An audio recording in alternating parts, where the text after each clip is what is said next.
നാമത്തിൽ ആദ്യമേ തന്നെ എനിക്കിവിടെ സാക്ഷ്യപ്പെടുത്താൻ അനുഗ്രഹം തന്നതിന് ഞാൻ ദൈവമാതാവിനും ഈശോയ്ക്കും നന്ദി പറയുന്നു. ഞാനിവിടെ വരാൻ കാരണം എൻ്റെ ഒരു കസിൻ സിസ്റ്റർ, അതായത് പുള്ളിക്കാരി 2016 ക്യാൻസർ പേഷ്യൻ്റായിട്ട് 4 സ്റ്റേജും കഴിഞ്ഞ് ഡോക്ടറെല്ലാം ഉപേക്ഷിച്ചതായിരുന്നു. അപ്പോൾ ചേച്ചീനെ സന്ദർശിക്കാൻ ചെന്നവർ ചേച്ചിക്ക് ഉടമ്പടി കൃപാസന പത്രവും അതുപോലെ നേർച്ച വസ്തുക്കളും കൊടുത്ത് ചേച്ചിയുടെ രോഗം പൂർണ്ണമായിട്ട് മാറി ചേച്ചി ഇപ്പോൾ പ്രേക്ഷിതയായിട്ട് പ്രവർത്തിക്കുകയാണ്. അപ്പോൾ 2016 മുതൽ ഞാൻ ആഗ്രഹിക്കുന്നതാണ് മാതാവ് പ്രത്യക്ഷപ്പെട്ട ഈ സ്ഥലത്ത് വരണം. അന്ന് തൊട്ട് ഞാൻ പ്രാർത്ഥിക്കുന്നതാണ് മാതാവിൻ്റെ അടുത്ത്. പക്ഷേ എനിക്ക് ജൂലൈ 9 2022 ഇവിടെ വരാൻ സാധിച്ചത്. അതും മാതാവിൻ്റെ ഒരു നിമിത്തമായിരുന്നു. കാരണം ഒരു പരിചയമില്ലാത്തൊരു ചേച്ചി എൻ്റെ അടുത്ത് വന്നിട്ട് പറഞ്ഞു, മോളെ നാളെ ഞാൻ കൃപാസനത്തിൽ പോരുന്നുണ്ടോ എന്ന് ചോദിച്ചു. അപ്പോൾ ചേച്ചിയുടെ പേര് അറിയത്തില്ല, ഒന്നും അറിയത്തില്ല. അപ്പോൾ ഞാൻ നോക്കട്ടെ എന്ന് പറഞ്ഞു. പക്ഷേ പിറ്റേ ദിവസം രാവിലെ ചേച്ചി എവിടുന്നോ നമ്പർ എടുത്തിട്ട് എന്നോട് പറഞ്ഞു, 3 സീറ്റുണ്ട്, മോള് പോരെ. അപ്പം ഞാൻ പറഞ്ഞ സീറ്റ് ഞാനും പിള്ളേരും പോരാൻ ചേച്ചി. അങ്ങനെ ഒരു പരിചയമില്ലാത്ത ആ ചേച്ചിയുടെ കൂടെ ഇവിടെ വന്നപ്പോൾ എന്നോട് പറഞ്ഞു, ഉടമ്പടി എടുത്തോ, എല്ലാവരും ഉടമ്പടി എടുക്കുന്നുണ്ട്. അപ്പോൾ എന്താണ് ഉടമ്പടി എന്നൊന്നും എനിക്കറിയില്ല. ഞാൻ ജസ്റ്റ് മാതാവിൻ്റെ അടുത്ത് വരണമെന്ന് മാത്രമേ ആഗ്രഹിച്ചുള്ളൂ. അപ്പോൾ അവിടെ പോയി ഉടമ്പടി എടുത്തു കഴിഞ്ഞപ്പം 1 മാസത്തോളം ഞാനത് പാലിച്ചു വന്നു, കറക്റ്റ് പാലിച്ചു. അച്ഛൻ്റെ ടോക്ക് കേൾക്കാതെയാണ് ഞാൻ ഉടമ്പടി എടുത്തത്. 1 മാസം കറക്റ്റ് ഇത് കഴിഞ്ഞപ്പോഴത്തേക്കും പ്രശ്നങ്ങളും പരീക്ഷണങ്ങളും തുടങ്ങി. അപ്പോൾ ഞാൻ പതിയെ ഞാനും പ്രതികരിച്ചു തുടങ്ങി. അങ്ങനെ പിന്നെ എനിക്ക് പരീക്ഷണങ്ങളും തടസ്സങ്ങളും പ്രശ്നങ്ങളും കുറേ കൂടി വന്നു കഴിഞ്ഞപ്പം പിന്നെ 6 മാസം കഴിഞ്ഞിട്ടാണ് എനിക്ക് ആദ്യത്തെ പുതുക്കൽ നടന്നത്. ആദ്യത്തെ പുതുക്കലിന് ആ സമയത്താണ് ഞാൻ അച്ഛൻ്റെ ടോക്ക് കേൾക്കുന്നതും എത്രത്തോളം ഉടമ്പടി പ്രാധാന്യമായിരുന്നു എനിക്ക് മനസ്സിലായതും. പിന്നെ ഞാൻ എന്നെ ദ്രോഹിക്കുന്നവർക്ക് വേണ്ടിയിട്ട് ഞാൻ അന്നേ ഒരു ഉടമ്പടി പുതുക്കിയപ്പോൾ ഉടമ്പടി എടുത്തപ്പോൾ തന്നെ ഒരു ഡയറി ഞാൻ മാറ്റി വെച്ചു. എന്നെ ദ്രോഹിക്കുന്നവരുടെ പേരെഴുതും. അവർക്ക് വേണ്ടിയിട്ട് 1-ാം അധ്യായം തൊട്ട് 6-ാം അധ്യായം വരെ ബൈബിൾ വായിക്കും. 6 അധ്യായം ബൈബിൾ വായിക്കും. അവർക്ക് വേണ്ടി അന്നത്തെ കുർബാന സമർപ്പിക്കും. അവർക്ക് വേണ്ടി കരുണക്കൊന്ത ചൊല്ലും. വീട്ടിൽ ജപമാല ചൊല്ലുമ്പോൾ അവരെ സമർപ്പിച്ച് ചൊല്ലും. അങ്ങനെ ഓരോ വ്യക്തികളെ ഞാൻ മാതാവ് തോന്നിച്ചതാണ്, അല്ലാതെ എൻ്റെ പൊട്ടബുദ്ധിയിലൊന്നും അങ്ങനെ തോന്നത്തൊന്നുമില്ല. അങ്ങനെ ഞാൻ എന്നെ എത്രത്തോളം ഏറ്റവും കൂടുതൽ വിഷമിപ്പിക്കുന്ന ആൾക്ക് വേണ്ടി ഞാൻ ഏറ്റവും കൂടുതൽ പ്രാർത്ഥിച്ചു പോന്നു. പിന്നെ അതായത് ഓഗസ്റ്റ് 8-ാം തീയതി എൻ്റെ ഇളയ മകൻ, അവന് എന്നും വയറുവേദനയായിരുന്നു. അപ്പോൾ പല ഡോക്ടേഴ്സിനെയും കാണിച്ചു. അങ്ങനെ ലാസ്റ്റ് അമൃതയിൽ 9 മാസത്തോളം കൊച്ചിന് ഡോക്ടേഴ്സിനെ കാണിച്ചു. അപ്പം ഇവന് ലിവർ ഇൻഫെക്ഷനായിരുന്നു. എന്നിട്ട് മരുന്നുകളൊന്നും പ്രവർത്തിച്ചില്ല. ലാസ്റ്റ് ഞാൻ ഉടമ്പടി തൈലം അവന് വിശ്വാസപ്രമാണം ചൊല്ലി നെറ്റിയിൽ കുരിശ് വരച്ചു. ആകെ 17 ദിവസമാണ് സ്കൂളിൽ പോയേക്കുന്നത് അവൻ. അപ്പം ഇങ്ങനെ തേച്ച് വിടും, തേൻ 2 തുള്ളി കുടിപ്പിച്ച് വിടും. അവനിപ്പോൾ പിന്നെ വേദന വന്നിട്ടേ ഇല്ല. അപ്പോൾ കഴിഞ്ഞ ഏപ്രിലാണ് അവന് ഡോക്ടറെ കാണിക്കേണ്ടിരുന്നത്, അവന് വന്നിട്ടില്ല. അത് കഴിഞ്ഞ് പിന്നെ ഞാനും കുട്ടികളും തന്നെയാണ് വീട്ടിൽ. ഹസ്ബൻഡ് ബോംബെയിലാണ്, വേറെ ആരും നമുക്ക് സഹായത്തിനില്ല, ബന്ധുക്കളൊക്കെ ദൂരെയാണ്.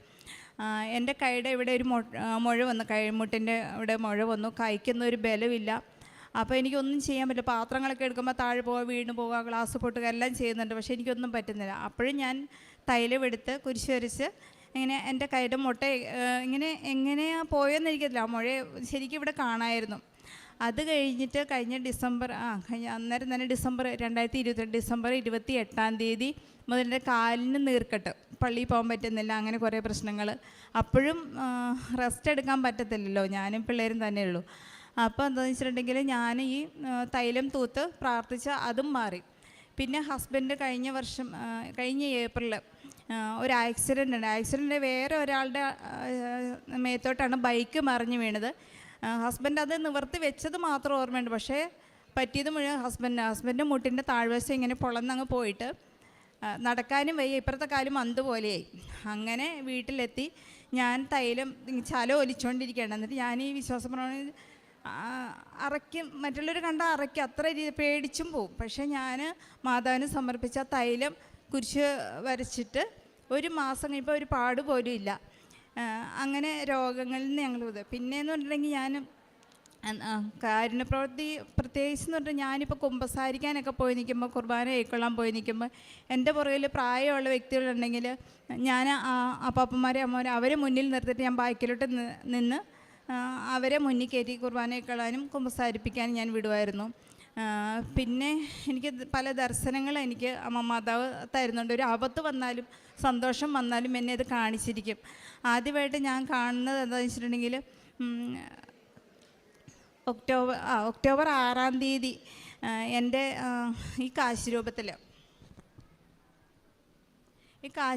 ഞാനൊരു ഇങ്ങനെ രൂപക്കൂടിൻ്റെ അവിടെ ഒരു ചെറിയൊരു ചില്ല് പാത്രത്തിലാണ് കാശിരൂപം വെച്ചിട്ടുണ്ട്. അതിൻ്റെ അകത്ത് ആദ്യം 4 തുള്ളി എണ്ണ വന്ന് ഒക്ടോബർ 6-ാം തീയതി. 7-ാം തീയതിയാണ് എൻ്റെ ബർത്ത്ഡേ. 6-ാം തീയതി രാവിലെ ഞാൻ ഇങ്ങനെ പ്രാർത്ഥിക്കാൻ ചെന്നപ്പോഴത്തെ എഴുന്നേറ്റ് വരുന്ന വഴി കുരിശ് വരച്ചിട്ട് പോകത്തുള്ളൂ, ജോലി ചെയ്യത്തുള്ളൂ. അപ്പം എണ്ണ കണ്ടു. അപ്പം ഞങ്ങൾ 4 പേരും ഹസ്ബൻഡോട് ഞങ്ങൾ 4 പേരും കുരിശ് വരച്ചു. അത് കഴിഞ്ഞിട്ട് പിന്നെ ഞാൻ സ്വപ്നം കാണിച്ചിട്ടുണ്ട്. ഞാൻ കണ്ണടയ്ക്കുമ്പോൾ എല്ലാം ഒരു ഒക്ടോബർ 25-ാം തീയതി മുതൽ ഒക്ടോബർ 30-ാം തീയതി വരെ രാത്രി കണ്ണടയ്ക്കുമ്പോൾ കാണുന്ന കുറേ മാതാവിൻ്റെ പല രൂപങ്ങളും, അതിൻ്റെ നടുക്ക് കൃപാസന മാതാവ് ചിരിച്ചുകൊണ്ട് നിൽക്കുന്ന ഒരു മുഖമാണ്. എപ്പോൾ കണ്ണടച്ചാലും പള്ളിയിൽ ചെന്ന് മുട്ടുകുത്തിയാലും എല്ലാം. അങ്ങനെ അന്നേരം അവിടെ നമ്മുടെ പള്ളിയിൽ ഇരിങ്ങാലക്കുട രൂപതയിലാണ് ഞാൻ. ആ പള്ളിയിൽ ജപമാല ഒക്ടോബർ 31-ന് ജപമാല റാലിയുണ്ട്. അപ്പോൾ ആർക്ക് വേണേലും മാതാവാം, ഓരോ യൂണിറ്റിൽ എത്ര പേർക്ക്. അപ്പോൾ ഞാൻ ചോദിച്ചപ്പം പറഞ്ഞു യൂണിറ്റിൽ ആരുമായിട്ടില്ല, മോള് മാതാവ് ആയിക്കോളാൻ പറഞ്ഞു. അപ്പോൾ എനിക്ക് ആരുമായില്ല, ഞാനാവാം. ഡ്രസ്സ് എടുക്കാൻ വേണ്ടിയിട്ട് 31-ാം തീയതി രാവിലെ ചെന്ന് കഴിഞ്ഞപ്പോഴത്തേക്കും അവിടെ അവർ ചോദിച്ചു ബുക്ക് ചെയ്തോ. ഞാൻ പറഞ്ഞു ബുക്ക് ചെയ്തിട്ടില്ലെന്ന് പറഞ്ഞു.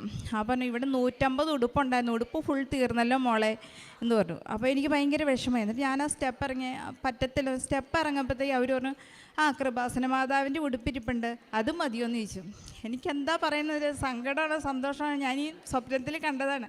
അപ്പോൾ പറഞ്ഞു അച്ഛന്മാർ സമ്മതിക്കുമോയെന്ന് അറിയത്തില്ല. അപ്പം ഞാൻ പള്ളി നേരെ ഓടിച്ചെന്ന് ചോദിച്ചു ഏതേലും മാതാവായാൽ മതി, മോള് മാതാവായിട്ട് പോരേന്ന് പറഞ്ഞു. അങ്ങനെ കൃപാസന മാതാവിൻ്റെ ഉടുപ്പ് ധരിച്ചാണ് ഞാൻ അന്ന് ചെന്നത്. അങ്ങനെ അതൊരു വിഷൻ. അത് പിന്നെ അതുപോലെ ഞാൻ നവംബർ 13-ാം തീയതി എൻ്റെ മാതാവിൻ്റെ ഫോട്ടോയിൽ നിന്ന് എണ്ണ വന്ന് വേറൊരു മാതാവിൻ്റെ രൂപം പ്രത്യക്ഷപ്പെട്ടു. അത് ഡിസംബർ 21-ാം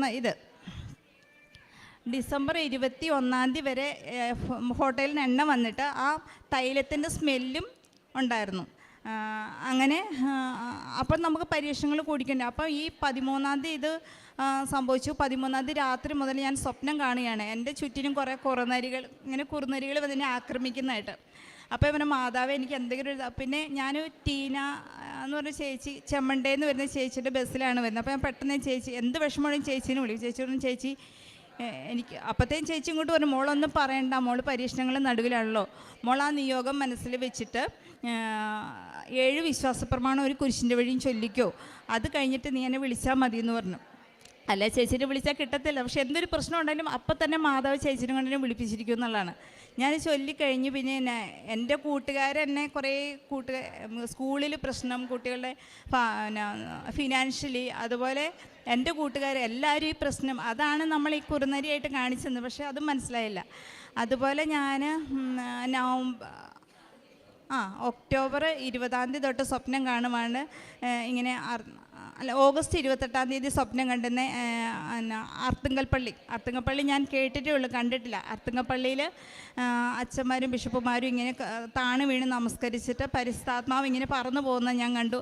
അപ്പോൾ കാണിക്കുന്നത് ഞങ്ങളുടെ കൊച്ചച്ഛനെ. അപ്പോൾ ഞാൻ 5 ദിവസങ്ങൾ അച്ഛനോട് ചോദിക്കുമ്പോൾ അച്ഛ ഇങ്ങനെ കണ്ടു എന്ന് പറഞ്ഞു. അപ്പോൾ പ്രാർത്ഥിച്ചാരെ ചേച്ചിയെന്ന് പറഞ്ഞു.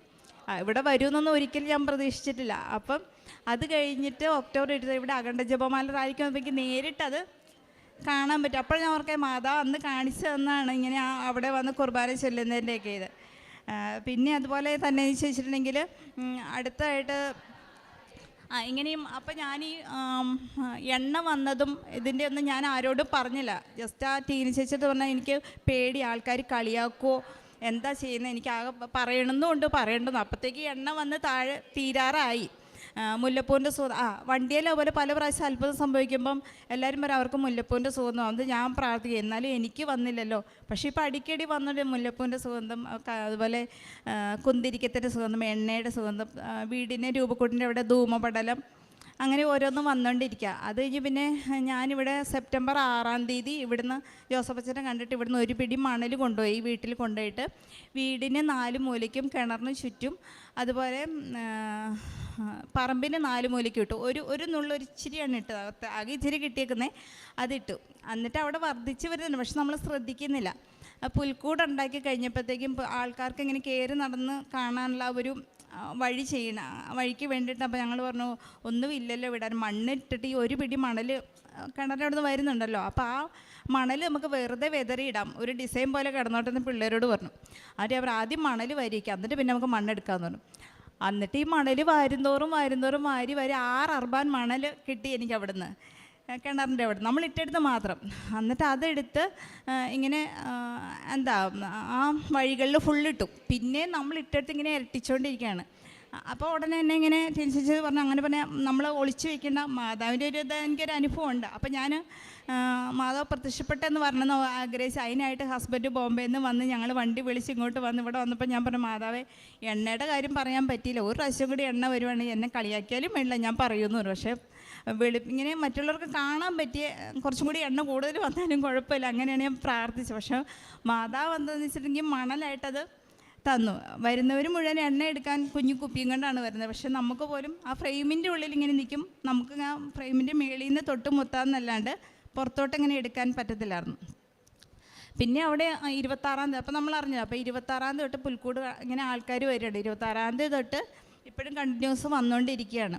അപ്പോൾ അന്ന് മുതൽ എന്താ വെച്ചിട്ടുണ്ടെങ്കിൽ ഈ വരുന്നവർക്ക് ഇപ്പം അക്രൈസ്തവരാണേലും അല്ലാത്തവർ അവർക്ക് ആ മാതാവിൻ്റെ സാന്നിധ്യം ഗേറ്റിംഗ് വരുമ്പോഴത്തേക്കും മുല്ലപ്പൂവിൻ്റെ മണം അല്ലെങ്കിൽ കുന്തിരിക്കത്തിൻ്റെ മണം എന്തെങ്കിലുമൊക്കെ അവർ സാന്നിധ്യം കാണിച്ചു. അന്നേരം അവർ പറയും ഞങ്ങൾ ഉടമ്പടി എടുക്കാൻ വരുന്നുണ്ട്, ഇവിടെ എന്താണേലും വരും എന്ന് പറഞ്ഞാൽ കുറേ പേർക്ക് കുറച്ച് തടസ്സങ്ങളായി. പക്ഷേ ഇന്ന് ഒരു 10-25 പേരെങ്കിലും വരണം എന്നുള്ള ആ ഒരു ഇതിലിരിക്കുകയായിരുന്നു. പിന്നെ അതുപോലെ വേറൊരു ദർശനം കൂടി എനിക്കുണ്ട്. ഞാൻ കണ്ണടിക്കുമ്പോൾ ഇങ്ങനെ ഈ അകണ്ട ജപമാല ഇങ്ങനെ കണ്ണടിക്കുമ്പോൾ എല്ലാം കാണുന്നതിനാ ഇവിടുത്തെ കൊന്ത ഓരോ പാക്കറ്റ് പല പാക്കറ്റിൽ ഇങ്ങനെ കിടക്കാൻ ഫുൾ ഇരുട്ടാണ്.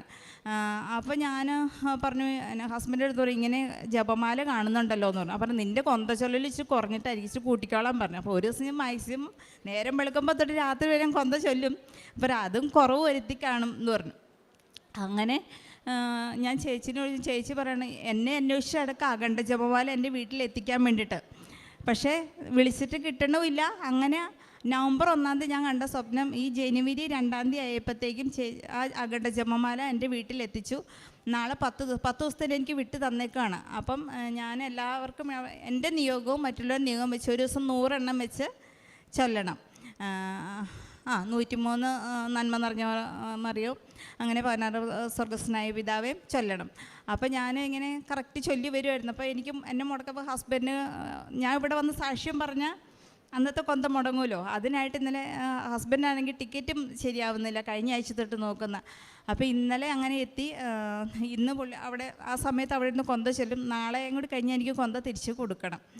അങ്ങനെ ഒരുപാട് അനുഗ്രഹങ്ങൾ മാതാവ് തരുന്നു. പിന്നെ എൻ്റെ ഒരു ഇത് പറഞ്ഞാൽ ഞാനിപ്പോൾ പിള്ളേരോടാണ് ഞാൻ പറയും മാതാവ് ഇവിടെ ഇരിപ്പുണ്ട് കേട്ടോ, ഉമ്മാരെന്തെങ്കിലും നുണ പറഞ്ഞു ഞാൻ പറയും നിങ്ങൾ തമ്മിൽ കുസൃതി ഉണ്ടെങ്കിൽ അവിടെ ഒരാൾ ഇരിപ്പുണ്ട്, ഞാൻ നോക്കിയില്ലെങ്കിലും കുഴപ്പമില്ല. അപ്പോൾ അവർക്കാണെങ്കിലും ആ ഒരു വീട്ടിൽ മാതാവുണ്ടെന്നുള്ള ആ ഒരു ഇതുണ്ട് തന്നെ. പിന്നെ എന്ത് അസുഖം വന്നാൽ ഇങ്ങോട്ട് പറയും അമ്മയുടെ മാതാവിൻ്റെ അടുത്ത് എണ്ണയോ തൈലോ തേനൊക്കെ ഉപ്പൊക്കെ തന്നാൽ മതി, ഡോക്ടറെ അടുത്തൊന്നും പോവണ്ട. അത് ശരിക്കും പറഞ്ഞാൽ ഭയങ്കര ഒരു അനുഭവം കേട്ടോ. കാരണം 1 കൊല്ലമായി ഞങ്ങൾ ഡോക്ടേഴ്സിനെ കണ്ടിട്ട് ഈ നേർച്ച വസ്തുക്കളും. പിന്നെ ഞാൻ കാരുണ്യപ്രവൃത്തി എന്ന് പറഞ്ഞിട്ടുണ്ടെങ്കിൽ ഞാൻ നേരം വെളുക്കുമ്പോൾ തന്നെ ഞാൻ കൊന്ത ചൊല്ലലാണ്. പിള്ളേർ സ്കൂളിൽ കഴിഞ്ഞാൽ ഞാൻ തന്നെയുള്ളൂ, ബന്ധുക്കളൊന്നും അടുത്തൊന്നുമില്ല, ദൂരെ. അപ്പം മാക്സിമം 500 എത്ര ചൊല്ലുന്നോ അത് നമ്മളെ ഈ ലോകത്തിലെ എല്ലാവർക്കും വേണ്ടിയിട്ട്, ഇപ്പം പാപികൾക്കും രോഗികൾക്കും സാമ്പത്തികമായിട്ട് ബുദ്ധിമുട്ടുന്ന വീടില്ലാത്തവർക്ക് വിവാഹം നടക്കാത്തവർക്ക് എല്ലാവർക്കും വേണ്ടിയിട്ട് ഓരോ രഹസ്യം. ഇപ്പം ഈ അഖണ്ഡ ജപമാലയും കൂടി വന്നപ്പം എണ്ണ ഇച്ചിരി കൂടി. പിന്നെ ഇങ്ങനെ അതായത് നമ്മളെ ഏറ്റവും കൂടുതൽ വേദനിപ്പിക്കുന്നവർക്കാണ് ഏറ്റവും കൂടുതൽ പ്രാർത്ഥിക്കുന്നത്. ഞാൻ മിണ്ടത്തില്ല. പിന്നെ കുറേ പേര് കളിയാക്കും എന്നെ, പ്രാർത്ഥനക്കാരി, നീ പ്രാർത്ഥിച്ച് കാര്യം നേടും, നിനക്കൊരു മാതാവുണ്ടല്ലോ, അങ്ങനെയൊക്കെ ഒരുപാട് പേര് എന്നെ കളിയാക്കാറുണ്ട്. പക്ഷേ ഇപ്പോൾ എനിക്കതൊന്നും ഒരു വിഷയമില്ല. പിന്നെ അതുപോലെ ഞങ്ങൾക്ക് കുറേ സാമ്പത്തിക പ്രശ്നങ്ങളൊക്കെ ഉണ്ടായി. വീടൊക്കെ ഉണ്ടായിരുന്നു, വീടൊക്കെ വിറ്റതോടുകൂടി കൂട്ടുകാരും വീട്ടുകാരും എല്ലാവരും തന്നെ അകന്നു. പക്ഷെ ഞാനിപ്പോൾ പറയാൻ വെച്ചിട്ടുണ്ടെങ്കിൽ മാതാവ് നമുക്കിപ്പോൾ സമാധാനപരമായിട്ട് ജീവിച്ചാൽ മതി. അതുപോലെ മാതാവിനെ ഒന്ന് ഇപ്പം മാതാവിനൊരു സാക്ഷിയായിട്ട് നമ്മളൊരു ഉപകരണമാക്കി മാറ്റി എന്നെക്കൊണ്ട് എത്രത്തോളം പേരെ ഇവിടെ സാക്ഷ്യം വഹിക്കാൻ പറ്റുന്നോ, ഞാൻ എത്ര നാൾ ജീവിച്ചിരിക്കും അത്ര നാളും ഈ ഉടമ്പടി മുന്നോട്ട് കൊണ്ടുപോകണമെന്നാണ് എൻ്റെ ഒരു ആഗ്രഹം. പരമാവധി എല്ലാവരെയും ഞാൻ ഇവിടെ എത്തിക്കണമെന്നും ആഗ്രഹമുണ്ട്. ഇവിടെ വന്ന് നിയോഗം അർപ്പിക്കുന്ന എല്ലാവരുടെയും നിയോഗങ്ങൾ സാധിച്ചു കൊടുക്കണേ അമ്മയെന്നാണ് ഞാൻ പ്രാർത്ഥിക്കുന്നത്. എനിക്ക് വേണ്ടിയിട്ട് പക്ഷേ എൻ്റെ നിയോഗങ്ങളൊക്കെ മറന്നിരിക്കുക ഞാൻ. അപ്പോൾ ടീനി ചേച്ചി പറഞ്ഞു, മോളുടെ നിയോഗം കൂടി എഴുതി വെക്കണം കേട്ടോ, മറ്റുള്ളവരെ മാത്രം നിയോഗിച്ച് ഞാൻ പറയാൻ പറ്റില്ല. ഒരു പ്രാർത്ഥിക്കുമ്പോൾ മാതാവിനെ അറിയാമല്ലോ എൻ്റെ കാര്യം. പിന്നെ ഞാൻ പ്രത്യേകിച്ച് നിയോഗത്തിൻ്റെ കാര്യമൊന്നും പറയണില്ല, മാതാവ് നടത്തി തരട്ടെ, പക്ഷെ ബാക്കിയുള്ളവരുടെ കാര്യങ്ങൾ നടത്തി കൊടുക്കണം, അങ്ങനെ ഞാൻ പ്രാർത്ഥിക്കുന്നത്. അപ്പം മാതാവിനും ഈശോയ്ക്കും ഒരുപാട് നന്ദി.